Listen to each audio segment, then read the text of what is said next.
এজন্য রসুল একেবারে পরিষ্কার করে বললেন, যারা কোরআন ব্যতি রেখে অন্য কোথাও হেদায়েত খোঁজে তারা বিভ্রান্ত হবে, তারা পথভ্রষ্ট হবে।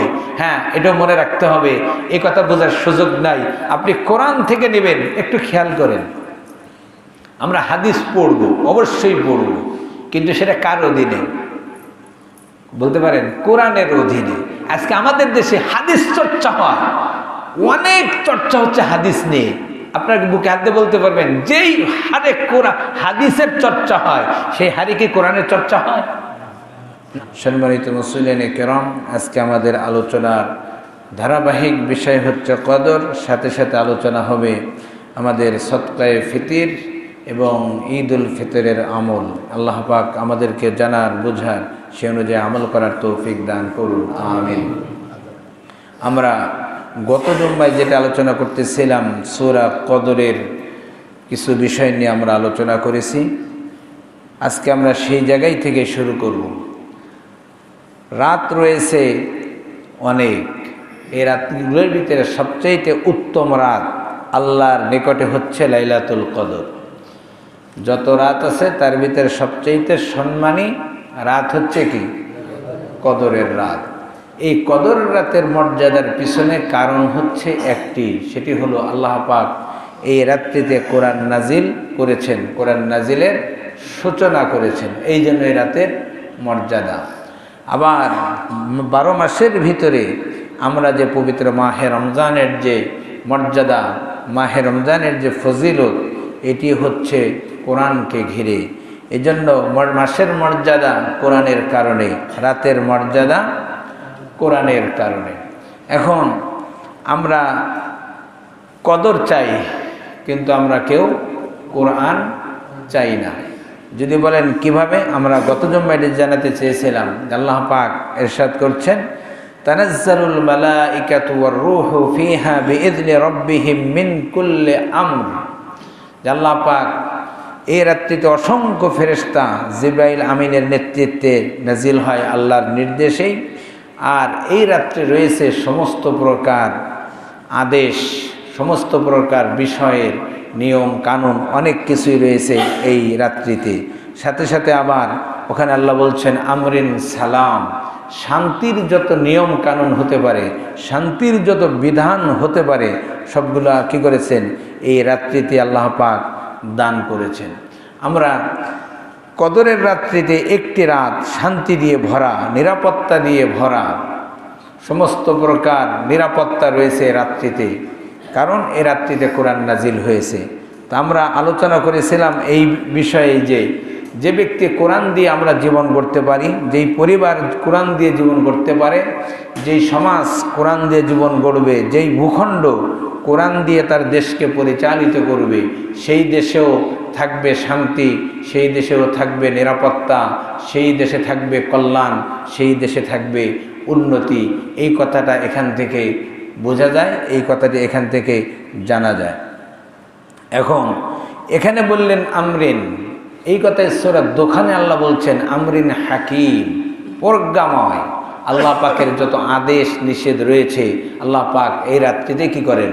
নাজিল করেন, এই রাত্রিতেই তিনি দেন। এখন এই সূরা কদরের যে শানে নুজুল, সেটা যদি আমরা দেখি, শানে নুজুলের ভিতরে আমরা দেখতে পাই সাহাবায়ে কেরাম রাদিয়াল্লাহু তাআলা আজমাইনের সামনে বিশ্বনবী সাল্লাল্লাহু আলাইহি ওয়াসাল্লাম পূর্ববর্তী নবীদের উম্মতদের আলোচনা করতেছিলেন, যে তাদের হায়াত ছিল কারো 500 বছর, 700 বছর, 800 বছর হায়াত তারা পেয়েছিল, কিন্তু উম্মতে মুহাম্মাদের হায়াতের পরিমাণ কি? একেবারেই কম। তখন সাহাবীদের ভিতরে একটি কাজ করতেছিল, তাদের হায়াত বেশি, তাদের নেকিও কি বেশি। আমাদের হায়াত কম, আমাদের কি নেকিও কম। এই যে তাদের মনের ভিতরে একটি আশঙ্কা ছিল, আল্লাহ পাক তাদের সে আশঙ্কাটা দূর করে দিলেন সূরা কদর নাজিল করে, যে না, তোমরা যদি হতে পারে তোমাদের সময় কম, তোমাদের হায়াত কম, কিন্তু আমি তোমাদেরকে দিচ্ছি একটি রাত, যেই রাত্রিটা কি 1000 মাসের চেয়ে উত্তম। সুবহানাল্লাহ। তাহলে 1000 মাসের চেয়ে উত্তম। যদি আমরা কোরআনের শাব্দিক ব্যাখ্যার দিকে তাকাই, তাহলে এখানে কয়েকটি দিক আমাদের সামনে আসে। আল্লাহ কিন্তু এখানে বলেন নাই লাইলাতুল কদর সাওয়াউম মিন আলফি শাহর, হাজার মাসের সমান, আল্লাহ তা বলেন নেই। আল্লাহ কি বলছেন? লাইলাতুল কদর হচ্ছে কি হাজার মাসের চেয়ে উত্তম। এখন এই উত্তমের আরবি এখানে আল্লাহ দিচ্ছেন খৈরুন, এটা মোবালাগা, অনেক, অতি উত্তম। তাহলে এটা আমরা অনেকেই গুণি, হাজার মাস গুনে গুনে বের করছি কতদিন? 83 বছর 4 মাস। এটা আমাদের গণনা, কিন্তু আল্লাহ বলছেন 83 বছর 4 মাস নয়, বরং তার চেয়ে কি উত্তম, তার চেয়ে উত্তম। এখন এই উত্তমের সীমানা কতটুকু এটা জানেন কে? আল্লাহ। যেহেতু দেবেন কে? আল্লাহ। তাহলে এর মর্যাদার সীমানা যে অতি উত্তম, এর কোনো কি নাই, পরিসংখ্যান হিসাব আমাদের কাছে নেই, এবং এটা আমাদের পক্ষে জানাও সম্ভব নয়। কত উত্তম এটা জানেন আল্লাহ পাক। এটা হচ্ছে একটি দিক। দ্বিতীয় নম্বর হলো আলফুন শব্দটি আমাদের দেশে যেমন গুনে গুনে 999, এরপরেই কি হাজার। আরবিতে আলফুন মানে হাজার, তবে এরকম গুনে গুনে 999, এরপরে 1, এরপরে হাজার, এরকম অর্থে ব্যবহার হয় না। বরং আলফুন শব্দটা ব্যবহার হয় কোন ক্ষেত্রে? যেমন আমাদের দেশে আমরা যদি কোনটা প্রোগ্রামে যাই, জিজ্ঞেস করে ভাই লোক কতজন হয়েছে, তখন আমরা কি বলি বলেন তো? যে গুনে গুনে বলি নাকি? না, বলি কি হাজার হাজার। আরো যদি আরো বেশি হয় তখন কি বলি? লাখ লাখ। কত আল্লাহই জানে। এই যে হাজার হাজার শব্দটা আমরা যে বললাম বাংলায়, এটাই হচ্ছে মূলত কি আলফুন। তার মানে গুনে গুনে 1000 নয়। আল্লাহ বলতে চাইলেন কদরের রাতের মর্যাদা, কদরের রাতের সম্মান আল্লাহর নিকটে হাজার হাজার মাসের চাইতেও কি বেশি উত্তম। কারণ এই পৃথিবীতে এই রাত্রিতে কোরআন নাজিলের মাধ্যমে, কোরআনের দ্বারা একটি জাতির, এই বিশ্ববাসীর যে কল্যাণ সাধিত হয়, একটি জাতির যে উন্নতি সাধিত হয়, কোরআন ব্যতি রেখে হাজার হাজার মাস সেই কল্যাণ হতে পারে না। তাহলে এই কল্যাণের সাথেও জড়িত কে? কোরআন। এখন দেখেন আমাদের সেন্স কিভাবে কাজ করে। আমরা কিন্তু আসলে কোরআনকে কি করি?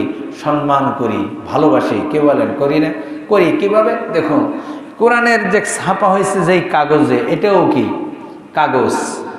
এই কাগজ আর ওই পুঁতি লেখা বা কোনো গল্পের বই লেখা, ওটাও তো কাগজ। দুই কাগজের মূল্য কি আমাদের কাছে এক সমান? কোরআনের লেখা যে আরবি, যে কোরআনের আয়াত লেখা যে কাগজ, এই কাগজ যদি আমাদের কারো সামনে পড়ে থাকে, সে নামাজ হয়তো অনেকেই পড়ে না, অনেকে বিভিন্ন ঝামেলা আছে, কিন্তু কোরআনের আয়াত লেখা থাকলে সে কি করে? এটাকে ওখান থেকে উঠে নিয়ে আমরা চুমো খাই, এরপরে ওকে হেফাজত করি। কারণ এই কাগজের সাথে লেগে গেছে কি কোরআন। আজকে দেখুন এই কোরআনের, তাহলে কাগজের মর্যাদা হলো কার কারণে? কোরআনের কারণে। এরপরে দেখেন আমরা যে কাঠের উপরে কোরআন রাখি, রিহাল, এই রিহালকে কেউ ওর চেয়ে দামি দামি কাঠের উপরে আমরা শুয়ে থাকি, ওর চেয়ে দামি দামি কাঠের উপর চেয়ারে আমরা বসে থাকি, কিন্তু এই রিহাল একবার খুব দামি যে দেয় তা তো না। এই রিহালটা যদি আমাদের সামনে থাকে, কেউ যদি আমরা এটাকে অবজ্ঞা করি, এটাকে কি আমরা তুচ্ছ তাচ্ছিল্য করি? না, কেউ কিন্তু করি না। বরং এটাকে আমরা যত্ন সহকারে রাখি, এবং কোরআন শরীফ ওটার সাথে কাঠকেও কি করি? চুমো খাই, অনেক সম্মান করি। তাহলে কাঠের মর্যাদা কার কারণে? কোরআনের কারণে। তাহলে কাগজের মর্যাদা কোরআনের কারণে, কাঠের মর্যাদা কোরআনের কারণে। এরপরে দেখেন পৃথিবীতে পাহাড় তো আছে, অসংখ্য পাহাড়। কয়টা পাহাড়ের নাম আমরা জানি? কয়টা পাহাড়ের নাম আমাদের জানা আছে? আমাদের তো জানা নেই।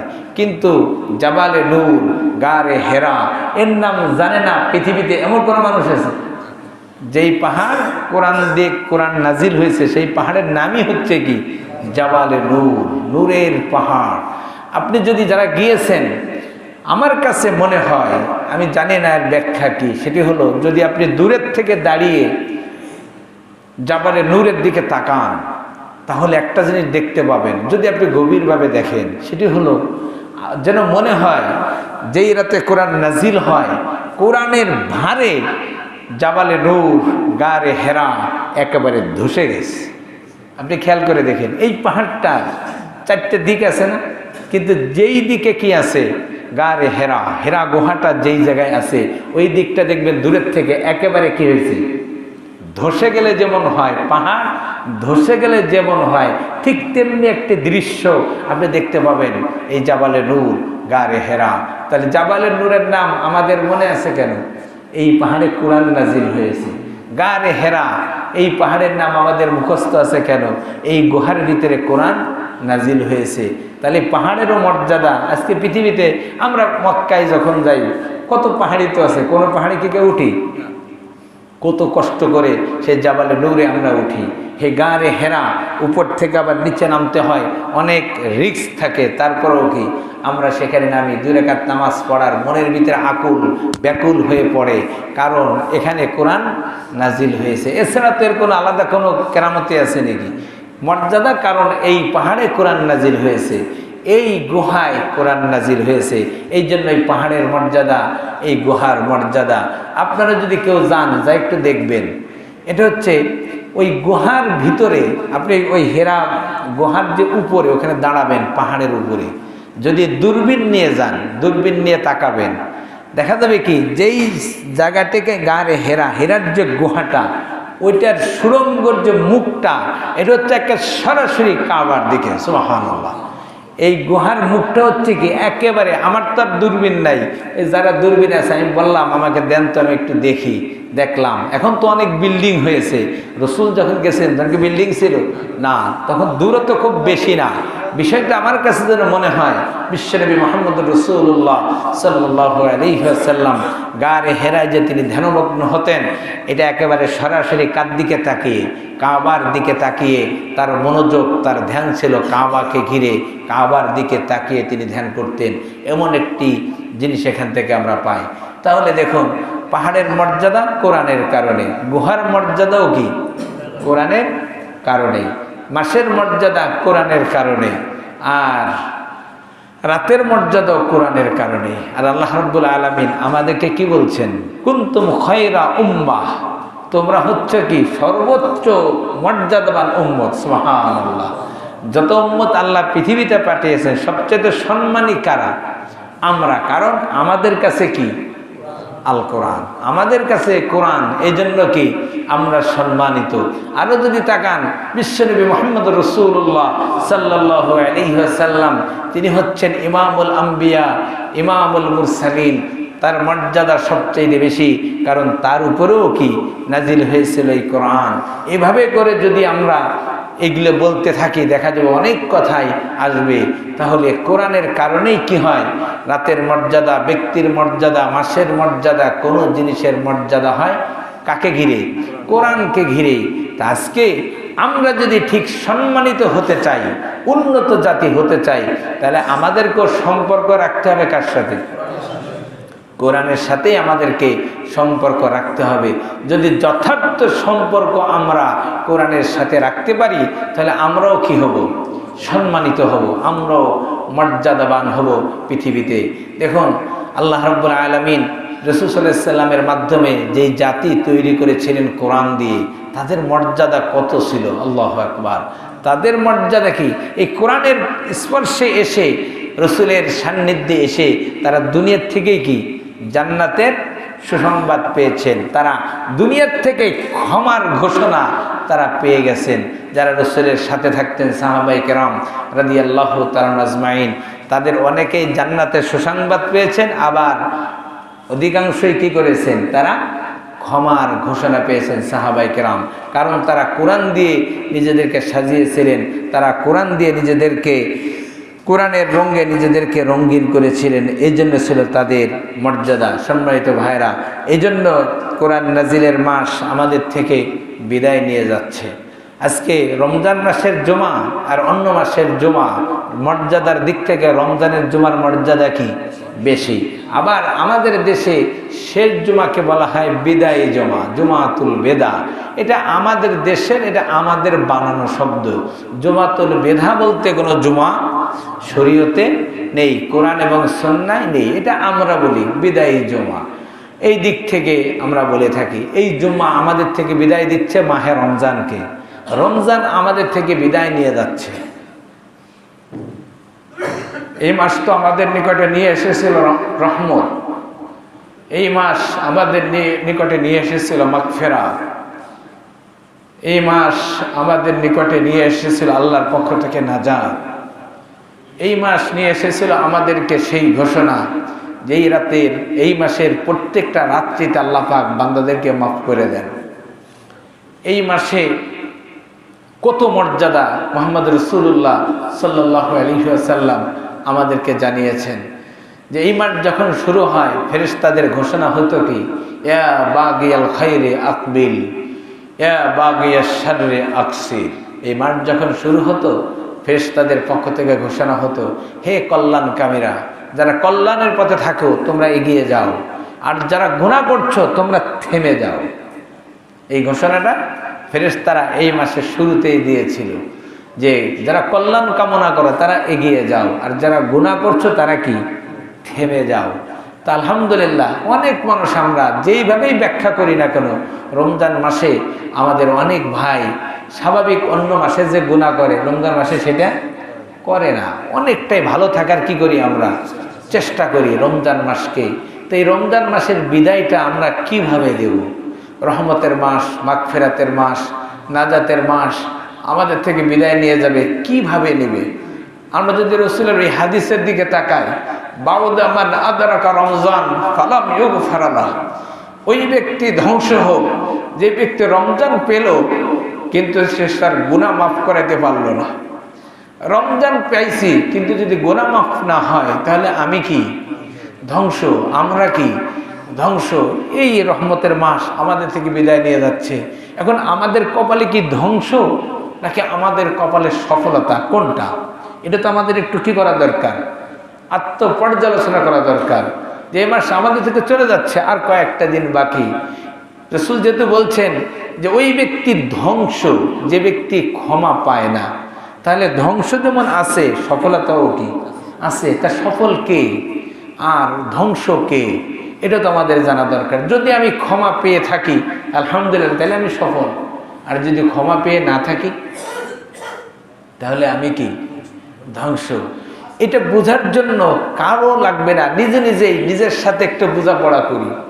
আমি কি এমন কিছু করেছি এই মাসে, আমি কি এমন কিছু আমল করেছি এই মাসে যেটা আমার মাবুদের সাথে গভীর সম্পর্ক তৈরি করেছে, যেই বলে আমি বলতে পারি যে না আমার মালিক আমাকে মাফ করে দিছে।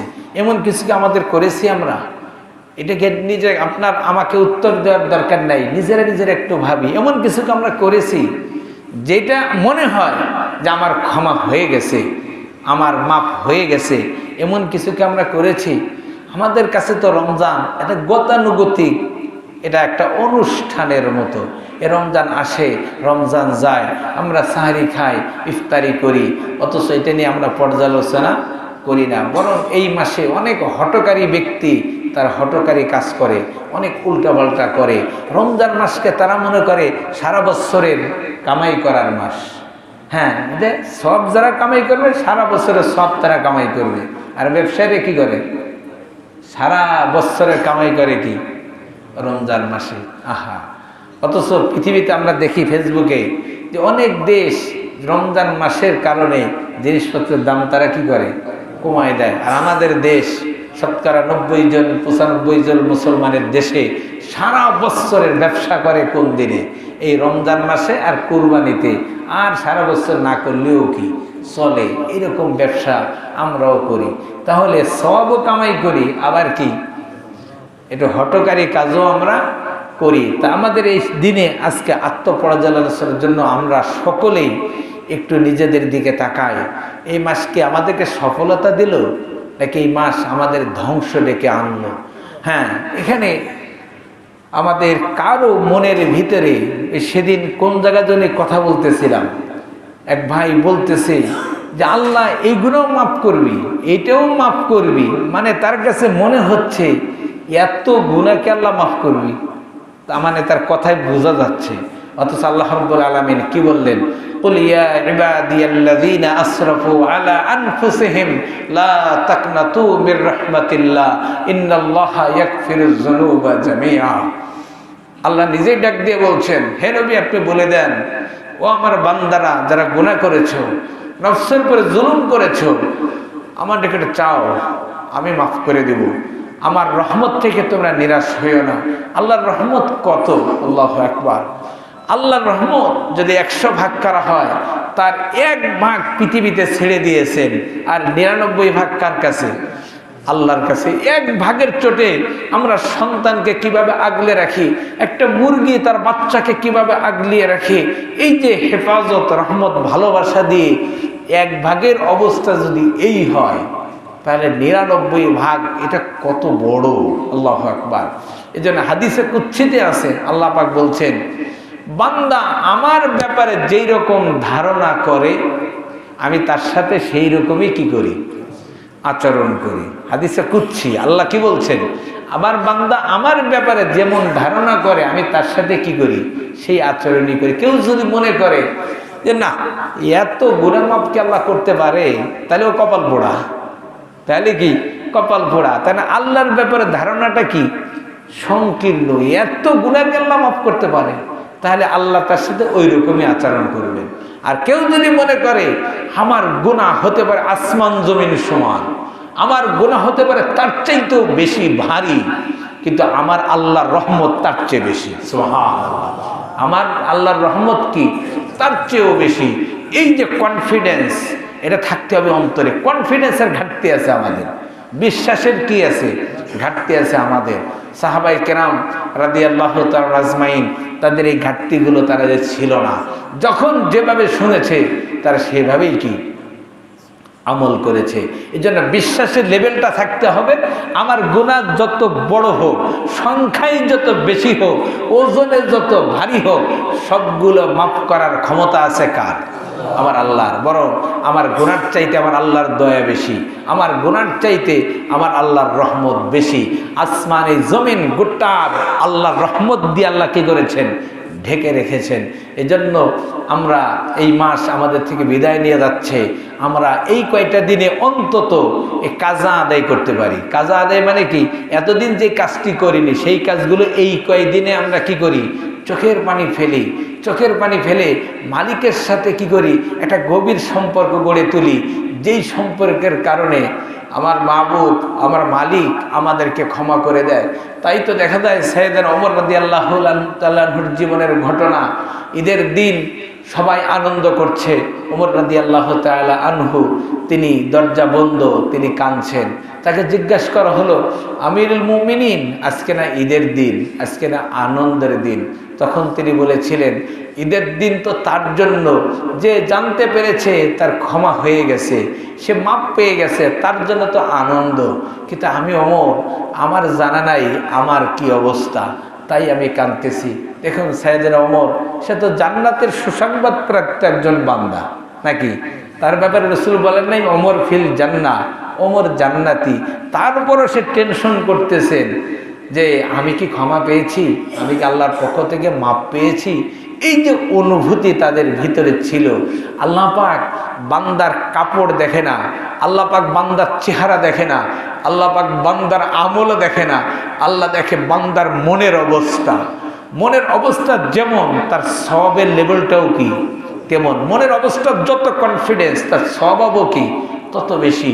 এই জন্য হৃদয় দিয়ে, মন দিয়ে আমরা মালিকের সাথে গভীর সম্পর্ক করি, গড়ে তুলি, যাতে করে রমজান আমাদের জন্য, রাসূলের হাদিস যে রমজান পেল সে ক্ষমা পেল না, সে ধ্বংস। আল্লাহ যেন আমাদেরকে ধ্বংসের থেকে হেফাজত করে, বলেন আমিন। এজন্য সকলেই একটু সময় সুন্নত ইতিকাফ 10 দিন ছিল, ঠিক আছে, আমরা যারা করতে পারিনি, আমরা কি পারি না একটা দিন আল্লাহর জন্য পরিবার থেকে আলাদা হতে? কে বলেন পারি না? একটা দিন, একটা রাত আল্লাহর জন্য আমরা আলাদা হয়ে যাই। মসজিদে থাকি, বাড়িতেই থাকি, সবাইকে বলে দিই, সবাই যার যার মতো, আজকে তোমাদের সাথে কথা নাই, আজকে আমি সম্পর্ক করব কার সাথে? মালিকের সাথে। একটা দিনকে, একটা রাতকে মালিকের জন্য সেপারেট করে দেন। পরিবারকে, সবাইকে তো আমরা সময় দেই, একটা রাত আল্লাহকে দেই, একটা দিন আল্লাহকে দেই। এই যে শেষ দশকের আজকে 25শে রমজান আমাদের থেকে বিদায় নিচ্ছে, আর 29 না 30 হবে এটা আমাদের জানা নাই। এই সময়টুকুকে আমরা কি করি? কাজে লাগাতে পারি না।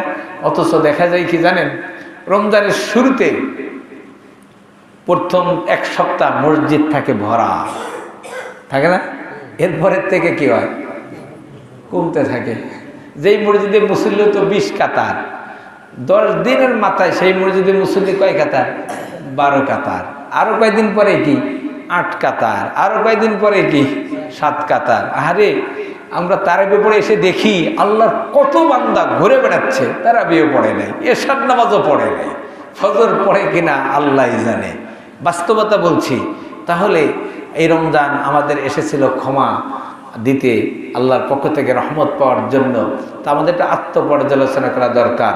আমরা কি করি এই মাস যেন আমাদেরকে ক্ষমা পেতে পারি, আল্লাহর পক্ষ থেকে ক্ষমা যেন আমরা পেতে পারি। ক্ষমা পাওয়ার জন্য যা যা করা দরকার আল্লাহ আমাদেরকে করার তৌফিক দান করুন, আমিন। রমজান আমাদের নিকটে আসে, বিদায় নিয়ে যায়।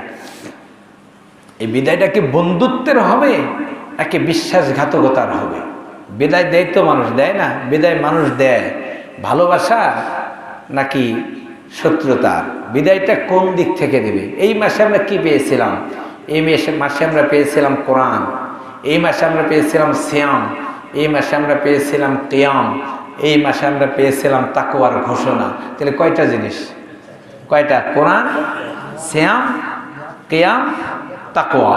এই 4টে জিনিস তো এই মাসে আমরা চর্চা করি, আমরা পাই।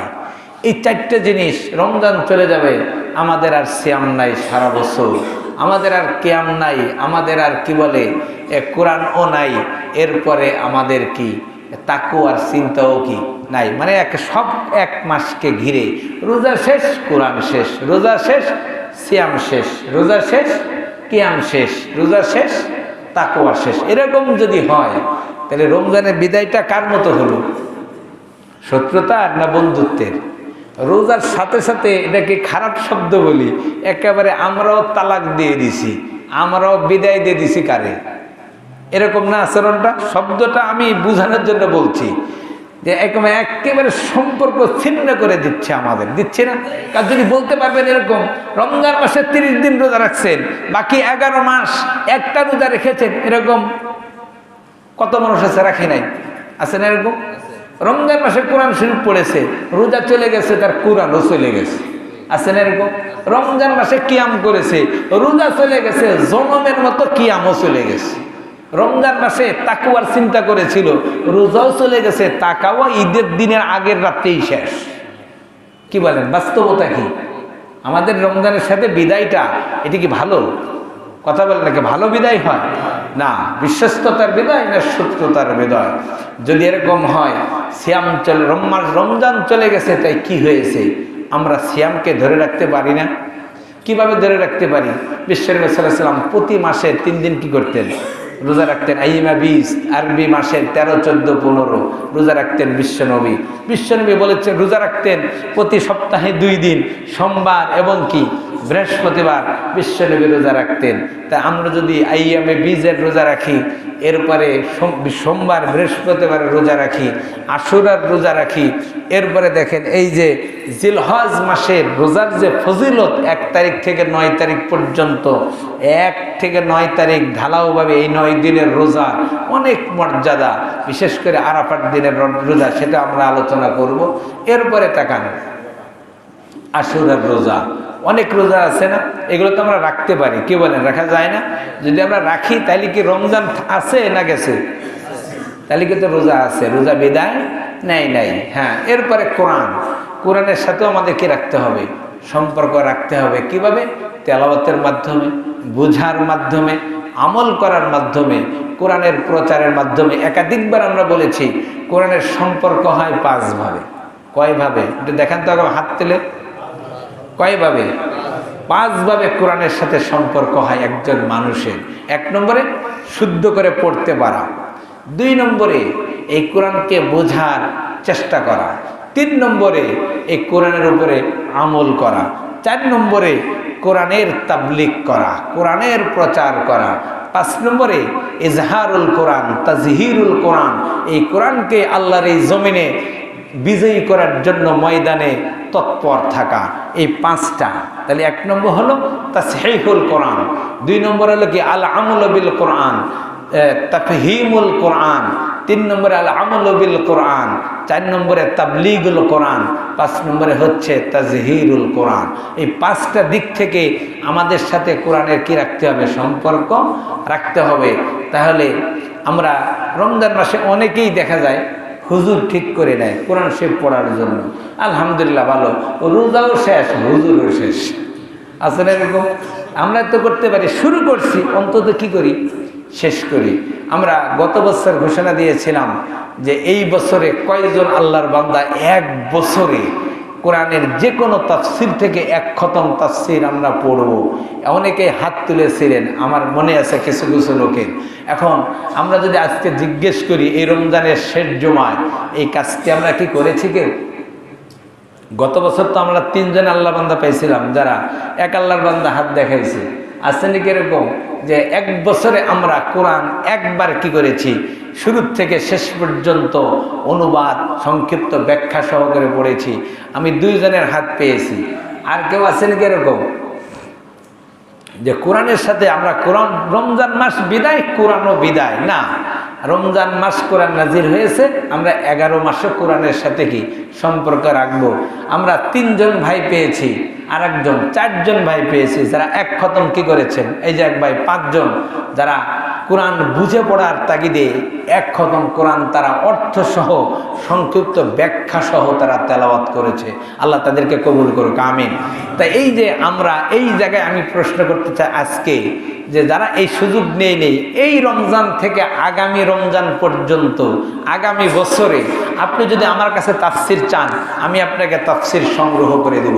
আপনি যত সংক্ষিপ্ত চান সংক্ষিপ্ত দেব, বিস্তারিত দেব, আমাকে বলবেন আমি আপনাকে তাফসির দেব। যেই তাফসির চান সেই তাফসির আপনাকে আমি সংগ্রহ করে দেব।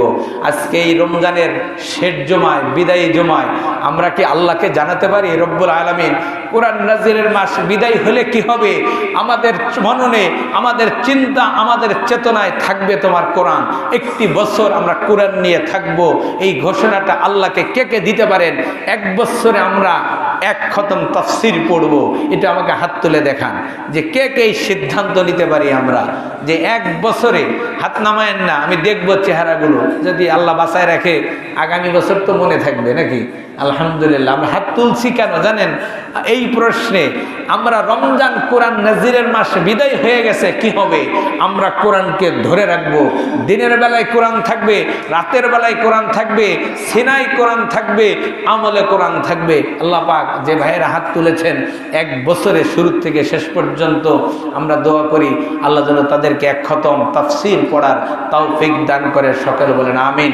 সম্মানিত ভাইয়েরা, এটি আমরা চেষ্টা করলে দেখবেন কোরআন হচ্ছে আল্লাহ পাকের পক্ষ থেকে। এখানে যে আয়াত আমরা বারবার পড়েছি 185 নম্বর আয়াত সূরা আল বাকারার, ওখানে আল্লাহ বলছেন কোরআনের 3টি পরিচয় দিয়েছেন আল্লাহ। হুদাল লিন্নাস ওয়া বাইয়িনাতিম মিনাল হুদা ওয়াল ফুরকান। কোরআনের পরিচয় এখানে কয়টা? 3টা। হুদাল লিন্নাস, মানুষের জন্য হেদায়েত। এই কিতাব মুসলমানের জন্য নয়, কার জন্য?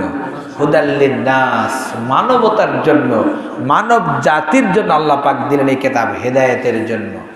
এরপরে আল্লাহ বললেন ওয়া বাইয়িনাতিম মিনাল হুদা, যারা হেদায়েত পেয়ে গেছে, যারা হেদায়েতের রাস্তায় এসেছে, তাদের জীবনটা কিভাবে চলবে, তাদের জীবনের দিক নির্দেশনা এই কিতাবের ভিতরে কি রয়েছে। তার ব্যক্তি জীবন, তার পারিবারিক জীবন, তার সামাজিক জীবন, তার রাজনৈতিক জীবন, তার অর্থনৈতিক জীবন কিভাবে সে কাটাবে, সব দিক নির্দেশনা কোথায় আছে? এই কোরআনের ভিতরে আছে। এরপরে আল্লাহ বলছেন আল ফুরকান, এই কোরআন হচ্ছে কি? সত্য এবং মিথ্যার মাঝখানে পার্থক্যকারী। কোনটা সত্য কোনটা মিথ্যা, কোনটা ঠিক আর কোনটা বেঠিক, এটা নির্ণয় করার মানদণ্ড হচ্ছে কি? কোরআন। তো এই জন্য কোরআনের 3টি গুণ এখানে আল্লাহ বলেছেন। এই জন্য আমরা হেদায়েতের জন্য কোরআনের কাছেই আসি। দুর্ভাগ্য আমাদের, আমরা কোরআনের কাছে যাই না। হেদায়েতের জন্য এখানে সেখানে ছোটাছুটি করি। তিরমিজি শরীফের হাদিস আমার খুব ভয় হয়। রসুল কি বলছেন জানেন? ওয়ামানিন তাগাল হুদা মিন গায়রিহি, যেই ব্যক্তি হেদায়েত তালাশ করে, মিন গায়রিহি মানে এর আগে চলতেছিল কোরআনের, তাহলে কোরআন বাদ দিয়ে কোরআনকে বাদ দিয়ে যেই ব্যক্তি হেদায়েত খোঁজে, হেদায়েত তালাশ করে, আদাল্লাহুল্লাহ, আল্লাহ তারে গুমরা বানায় দিবে। আল্লাহ তাকে কি করবে? গুমরা বানায় দিবে, পথভ্রষ্ট করে দিবে আল্লাহ। কারণ আল্লাহ বলছে হুদাল্লিন্নাস ওয়া বাইয়িনাতিম মিনাল হুদা ওয়াল ফুরকান। তোমার পছন্দ হয় না, তুমি হেদায়েত খোঁজো এখানে ওখানে সেখানে। এজন্য রাসূল একেবারে পরিষ্কার করে বললেন, যারা কোরআন ব্যতি রেখে অন্য কোথাও হেদায়েত খোঁজে তারা বিভ্রান্ত হবে, তারা পথভ্রষ্ট হবে। হ্যাঁ, এটাও মনে রাখতে হবে, এই কথা বোঝার সুযোগ নাই। আপনি কোরআন থেকে নেবেন, একটু খেয়াল করেন। আমরা হাদিস পড়ব, অবশ্যই পড়ব, কিন্তু সেটা কার অধীনে? বলতে পারেন কোরআনের অধীনে। আজকে আমাদের দেশে হাদিস চর্চা হয়, অনেক চর্চা হচ্ছে হাদিস নিয়ে। আপনার বুকে হাতে বলতে পারবেন যেই হারে কোরআন হাদিসের চর্চা হয়, সেই হারে কি কোরআনের চর্চা হয়? না। অথচ হওয়ার কথা ছিল কি, কোরআনের চর্চা হবে সবচেয়ে বেশি। আর কোরআনের চর্চা করতে গিয়ে যেই আয়াতের অধীনে অসংখ্য হাদিস আছে সেগুলো তো জানা হয়ে গেল। কিন্তু আমরা করি কি, কোরআনের কাছে যাই না, মূল যে মানদণ্ড, মূল যে উৎস সেখানে যাই না। এই জন্য দেখা যায় গ্রুপিং বেশি, আলাদা আলাদা দল ফেরকা এত বেশি। যদি কোনো ব্যক্তি কোরআনকে 1 নম্বরে সিরিয়ালে রেখে তার অধীনে হাদিসকে বুঝতো, তাহলে কি হতো না? কোনো ভেজাল হতো না, এত গ্রুপিং হতো না। একের সহজ করে বলি, তাকান একটু খেয়াল করেন, যে কোরআন যদি সামনে রাখি আমরা, হাদিসের অসংখ্য হাদিসের যে কত মতভেদ আছে, এই মতভেদগুলো আমাদের কাছে তখন কি হবে না? বড় আকারে চোখে পড়বে না। কিন্তু কোরআনকে বাদ দিয়ে আমরা হাদিস নিয়ে দৌড়াইতেছি। হ্যাঁ, তবে হাদিস তো লাগবেই। আবার একটা গ্রুপ এখন বের হয়েছে আহলে কোরআন, তারা হাদিসকে কি করে না? পাত্তাই দেয় না, হাদিসকে তারা গুরুত্বই দেয় না। হাদিসের মর্যাদা যদি আপনারা জানতে চান, একটা বই আছে সুন্নতে রসুলের আইনগত মর্যাদা। সুন্নতে রসুলের আইনগত মর্যাদা প্রায় 500 পৃষ্ঠার একটা বই আছে। এই বইটা পড়লে বুঝতে পারবেন হাদিসের গুরুত্ব কত, হাদিসের প্রয়োজন কত, হাদিসের মর্যাদা কত। তবে সেটা থাকবে কোথায়? কোরআনের দ্বিতীয় নম্বরে ধাপে। আল্লাহ পাক এই কোরআন নাজিলের মাসকে যেন আমরা সত্যিকারে ভালোভাবে বিদায় দিতে পারি, তৌফিক দান করুন, আমিন। সদকায়ে ফিতির এই বছর সর্বনিম্ন নির্ধারণ করা হয়েছে 115 টাকা, আর সর্বোচ্চ হচ্ছে প্রায় 2800-2900 টাকার মতো। যার যার অবস্থান থেকে আপনারা কি করতে পারেন, যে যেটা খাদ্য জিনিস এটা যদি দিতে পারেন, যার যেটা প্রয়োজন এটা ভালো। যদি খাদ্য দিয়ে তার সমস্যার সমাধান না হয়, তাহলে আপনি কি করতে পারবেন? টাকাও দিতে পারবেন। এটা নিয়ে ফেতনা সৃষ্টি করার কোনো কারণ নেই যে খাবারই দিতে হবে। একজনের লাগবে তেল, আপনি দিলেন তারে চাল, আর একজনের লাগবে হলো কি সাবান, আপনি তারে দিলেন আর একটা। প্রথম ধাপটা হচ্ছে কি, আপনি তাদেরকে তাদের প্রয়োজনীয় যেটা, সেটা যদি আপনার জব তো পনির, খেজুর এগুলো তার প্রয়োজন হয়, এটা 1 নম্বর ধাপে রাখবেন। দ্বিতীয় নম্বর হচ্ছে, যদি দেখেন এটা তার আছে, তাহলে তার এটা প্রয়োজন পূরণ করার জন্য কি করবেন? অর্থ দিতে পারবেন। দুইটারই মত আছে, এটা নিয়ে বাড়াবাড়ি করার কোনো প্রয়োজন নেই। এরপরে রমজান মাসের শেষে আরও 6টি রোজা আছে। বিশ্বনবী বলছেন, মান সামা রমাদান সুম্মা তাবাউ সিত্তাতাম মিন শাওয়াল। শাওয়াল মাসে যে ব্যক্তি 6টা রোজা রাখে, সে যেন সারা বছরই কি রাখে?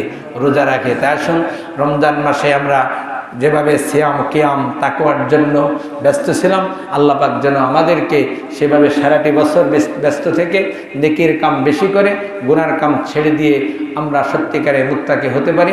আল্লাহ আমাদেরকে তৌফিক দিন, আমিন। আখির দাওয়ানা আনিল হামদুলিল্লাহি রাব্বিল আলামিন। আসসালামু আলাইকুম ওয়া রাহমাতুল্লাহ। সম্মানিত মুসল্লিন কিরাম, আরেকটি ঘোষণা আমি প্রতি বছর বলে আজকেও বলি, সেটি হলো আমাদের এই মসজিদে আলহামদুলিল্লাহ তারাবির খতম তারাবি হয়। আপনারা এখানে তো আসলে আবাসিক লোক কম, আপনারা চাইলে আমাদের এখানে হাফেজ সাহেবদের হাদিয়া দেওয়ার ক্ষেত্রে কোনো জোরাজোরি নাই, চাইলে আপনারা শরীক হতে পারেন। আল্লাহ তৌফিক দিন, আমিন। আসসালামু আলাইকুম।